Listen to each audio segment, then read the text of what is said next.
somewhere, drink a few bottles of wine and, you know, talk about the old times. And we all went, yeah, you know. In the back of my head, I'm going, oh, fuck that. I want to go on tour. So I was panicking. I was thinking, how am I going to get to dinner and, you know, broach the subject about going on tour?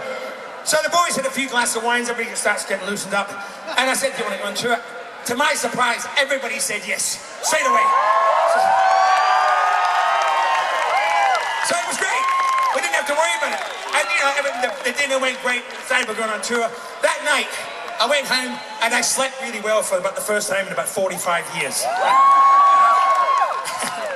Well, you know, 4 or 5 months. And I had a vivid dream that night, and I'm telling you, this is the truth. It was so vivid, I remember it to this day, the feeling. In the dream, I was driving the car to the very first gig of this tour. Now you think about that. These guys are all in the back. Why the fuck would they let me drive, you know, for a start?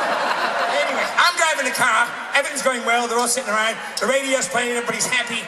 Suddenly, on the radio, Flame Trees came on. All well and good, but it wasn't Cold Chisel's version, it was my version. It's a bit more dramatic, you know, like. And anyway, I didn't want the boys to get pissed off, so I turned it down quickly. As I reached for the radio, I felt a hand on my hand stopping it. And I turned, and sitting next to me in the passenger seat was Steve Preswich, who I lost, you know, 12, 13 years ago. And it was so real, and I looked at him and he said, leave it on, it sounds good.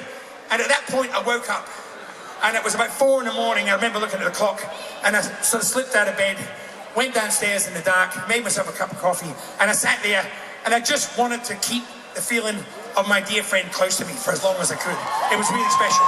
So I figured it was Steve's way of telling me that the tour was going to be okay.